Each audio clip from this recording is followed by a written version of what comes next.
Hello, and today I'm going to read Monday into the Cave of Thieves, which is Toe Mayhem 1. Chapter 4, Math. Math is taught by Mr. Darling. Despite his last name, he is weirdly strict, which is why it's not worth being late. Mr. Darling is obsessed with his pinkfish, and every day during recess, he takes them for a walk around the schoolyard, and then he usually reads them a story. Granville Honkersmith was once late and as punishment had to walk the pinkfish. It was very embarrassing for him. GH. I decided earlier that it was too risky to tell you about my escape tunnel from math class, so I daren't even mention it. But now that I know you a bit better, I think I'm okay to share. But please don't tell anyone. It starts under the potted plant and then heads down to my SCC, Secure Command Center. Rob is the only other person who knows about it. I'll tell him I've told you. It's also connected to some of my other tunnels, but more about that another day. So there we were in math class. Mr. Darling was busy telling us what he had done for the weekend with his pinkfish. They'd gone on a hike and they'd also gone to the beach. Deeply fascinating. I couldn't get my mind off Devil Cat. Could there be clues to find the stolen trophy at the spot where he'd vanished? And Mr. Darling turned his back. I got up from my seat without anyone noticing, stuck over to the potted plant, lifted it up, and slipped into the tunnel. I had a plan. Once I was in the SCC, I activated a drone. I sent it out across the open plain where we'd last seen Devil Cat. The drone filmed around the area around the cactus. Nothing. Then I activated the infragreen camera. And suddenly, as clear as day, I saw them. Devil Cat prints. Devil Cat's prints are very difficult to spot because he is so light-footed. But there they were, leading from the cactus straight to the hills, and from the hills to a cave. But now there was a new danger, that Mr. Darling would notice my absence. Rob and I would have to explore it later. Right now I had to get back to class. I set the drone to return to base mode and headed back up the tunnel. Once I was safely back at my desk, my mind raced with questions. Why had Devil Cat been digging up carrots at 27B? What did he want with the Stortanky trophy? What was hiding in that cave? Then I heard my name being called. Dash! Dash! It was Mr. Darling, and he was not happy. Dash! Stop daydreaming and remain behind during recess. Someone's gonna be walking my babies, and it's you! And I have to admit, it was a little embarrassing. Chapter 5, Science. Recess ended. Thankfully, I took the fish back to Mr. Darling, and then I was off to the science lab. Don't ask me why the science lab is shaped like a banana, because I have no idea. Mrs. Tadros is our science teacher, and she's amazing. Not only is she a brilliant teacher, but she is also famous for being able to make all kinds of perfumes. Behind her desk is a painting of a palm tree. Behind that painting is a hidden wall safe. And in that wall safe is a famous bottle of perfume. It's called the Egyptian Blue, and Mrs. Tadros made it. She had to travel in a boat for a year along the river Nile to collect the ingredients. It is said to be one of the most expensive bottles of perfume on the planet. But back to the main story.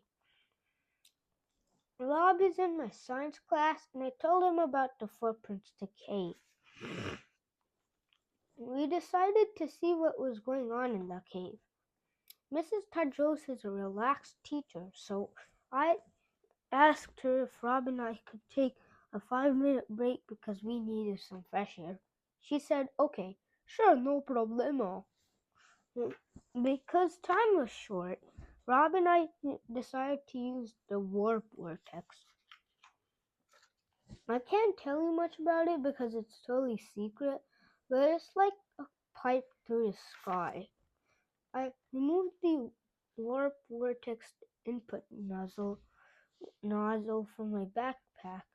We both said the password, which I also can't tell you, sorry, and in a flash we were sucked up and deposited it at the cave entrance.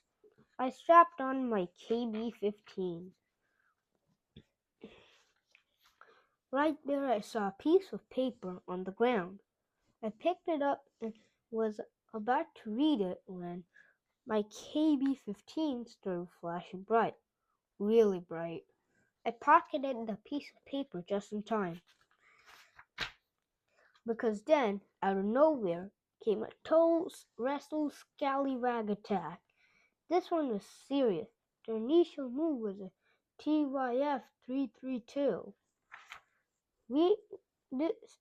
We responded with a double helix LL-14.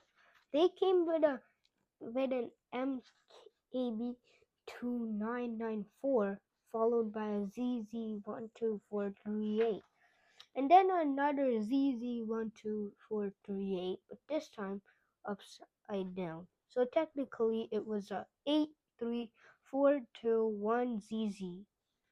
This is a famous and very technical move. Not good. We were cornered. Rob and I knew our only chance was a full mayhem extraction using the warp vortex. Just as the Russell Scallywags started their final move, I released the output nozzle from my backpack. We both said the password, which again I can't tell you, so don't even ask. And whoosh, we were gone. Back in an instant, we're back on the blacktop at school.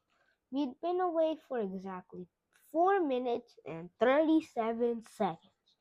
We heard some panicky voices coming from the science lab. Everyone was crowded around Mrs. Tadros' desk and she was crying. The safe had been broken open, and the bottle of Egyptian blue was gone. Chapter 6, English. Our next class was English. This is our English teacher, Miss Belchick. She's a bit weird. MBH. This is her dog. This is dog, her cat. If you don't understand that, let me say it another way. This is her cat, Dog. She's named her cat Dog. I told you she was weird. Dog is also weird. She can walk up walls and often be seen sleeping on the ceiling. But no time to talk about her now. Today's lesson was poetry, and today's poem was a very, very, very, very famous one about a man who married a spoon. Because of what just happened at the cave, Rob and I were not really able to concentrate on the man or the spoon or their marriage. We decided to get back to the cave. What was going on? I pulled the freeze bomb out of my backpack and activated it. Everyone in the room, including Dog and Miss Belchick, froze. We had 15 minutes. That's exactly how long freeze bombs work for. And if you don't believe me, check for yourself in the almanac. Frozen as she was about to start reading. Frozen scratching his nose, Frozen walking up wall, Frozen with surprised face. I don't know if you remember, but I told you about the tunnels under my desk in math class. Rob and I quickly went down tunnel Alpha, which leads to the orange grove. The orange grove was where we hired our hole digger. We started up and we were off. Back to the cave. At the entrance, we were rewarded with the sight of 3 restless scallywags just about to enter. As we got closer, we realized they're carrying the Egyptian blow, thieves. We quietly followed them into the cave. From our hiding places, we saw them handing the bottle to someone. Who was it? The man from the gym poster, Remington Hobbs. He is standing there in front of the stolen Stotinky trophy, pouring a few precious drops of the Egyptian blue into it. R.H. Stotinky. All we need is orange juice. Then I'll be able to make a liquid that melt bulletproof glass and bomb-proof concrete. The Remington Hobbs trophy shall be mine again. At last we knew what was going on, but the effect of the freeze bomb would start wearing off soon. We had to get out of there and fast. We ran back to the hole digger and headed to school. We got back to English class in the nick of time. Mrs. Belchick was just unfreezing. And this is my favorite part of the poem, she continued. The man looked at the spoon and then at the moon. Chapter 7, Paper Airplanes. Next up was paper airplane class, definitely one of my favorites. Our paper airplane teacher is Mr. Hogsbottom.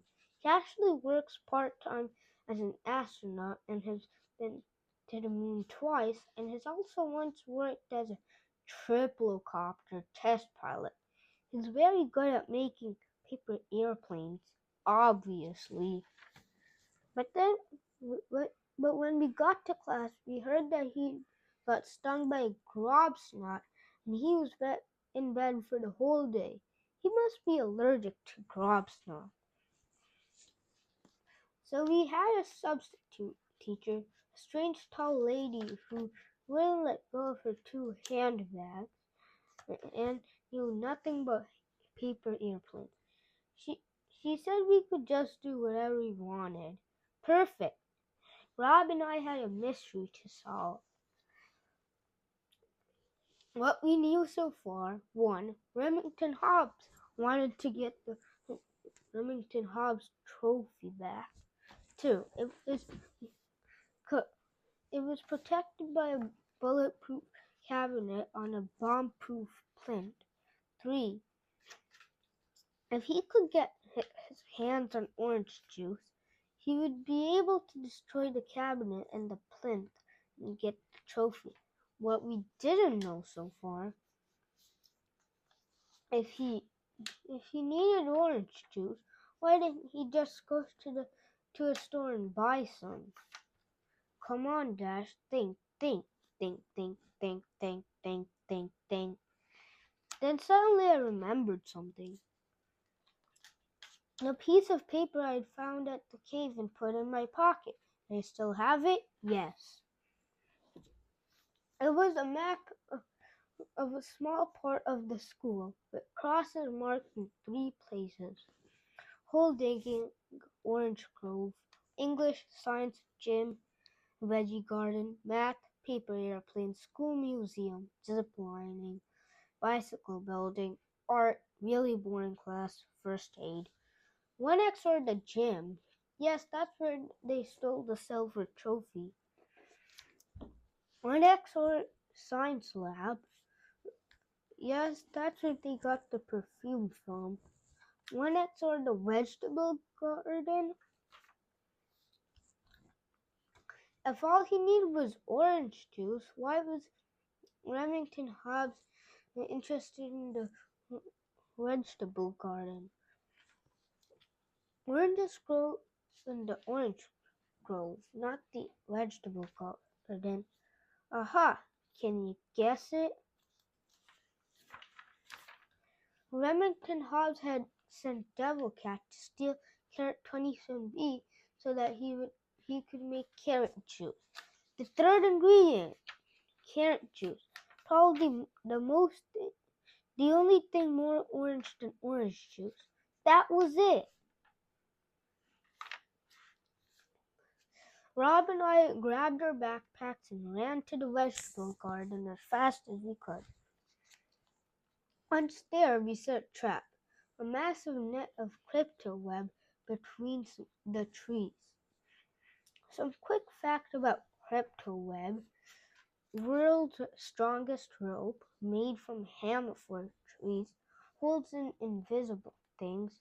Even soft-toothed double dials can't bite through it. Suddenly, my KB-15 flashed and we knew our enemies were close. Rob and I hid just in time, and then they came. Remington Hobbs, a Devil Cat, and 5 wrestled scallywags. They approached Carrot 27B. Okay, scallywags, you guard us while we dig it out, ordered Remington Hobbs. And that's when we released the net. Bang on target. We got them all. Well, all except Devil Cat. He managed to escape again. While I was securing the crypto web, Rob pulled out his spin radio and called for help. Within 30 seconds, a police triplo copter came hovering over the school. Remington Hobbs and his gang were carried away. Game over. In case you're interested, they were taken to Witch Nose Island, the world's most secure prison, where they remain for now. Meanwhile, we used the warp vortex to get back to the cave and recover the Stotinky trophy and the Egyptian blue. When he saw we had the trophy, Mr. Grodzinski was so happy that he started to cry. And when she saw that we had her Egyptian blue, Mrs. Todrow was also so happy that she also started to cry. And then Miss Hogmanay Hogmahom started to cry, and so did Mr. Darling. And then Granville Honkersmith started to cry. Things were beginning to get a little uncomfortable. But luckily the bell rang and school was over for the day. Time to go home. The end. Everything you need to know, almanac. Blah blah blah.